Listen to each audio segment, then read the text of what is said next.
சென்னையில் பெய்கின்ற கனமழை காரணமாக மின்சார ரயில் சேவை பாதிக்கப்பட்டிருக்கிறது. இதனால் தண்டவாளங்களில் பயணிகள் நடந்து செல்கிறார்கள்.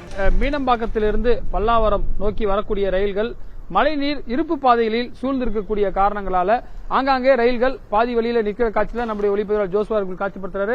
அங்க பார்க்கலாம், கிட்டத்தட்ட 1 கிலோமீட்டருக்கு முன்னாலேயே ஒரு புறநகர் ரயில் நிக்குது.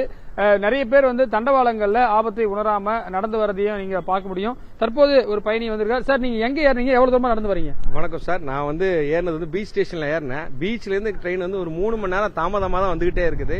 என்ன ரீசன் கேட்டா டிரைவருக்குமே தெரியல. ஃபுல்லா ட்ராக் ஃபுல்லா தண்ணியில இருக்குது அப்படின்றாங்க. நாங்க நடந்தே வரோம், இந்த குழந்தையெல்லாம் கூட்டிட்டு ஒய்ஃபை எல்லாமே கஷ்டப்பட்டு வரோம். எங்களுக்கு ஒரு ப்ராப்பரான டிரான்ஸ்போர்ட் வசதி செஞ்சு தரல. ஒரு மழைநீர் சூழ்ந்திருக்கு, அது அந்த கஷ்டத்தை நம்ம உணரணும். அதை உங்களுக்கு சொல்லிடுறாங்களா? முன்னறிவிப்பு எதுவுமே சொல்லல சார். எந்த அனௌன்ஸ்மெண்ட்டுமே வரல. அனௌன்ஸ்மெண்ட் வந்தா நாங்க முன்னாடி ஸ்டேஷன்ல இறங்கி நாங்க ஆட்டோ பிடிச்சோம், இல்ல கால் டாக்ஸி பிடிச்சோம் போயிருந்திருப்போம். எங்களுக்கு எந்த அறிவிப்புமே கொடுக்கல.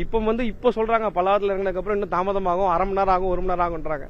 நாங்கெல்லாம் செங்கல்பட்டு வரைக்கும் போனோம். எப்படி போறதுன்னே தெரியல. ரொம்ப கஷ்டமா இருக்குது.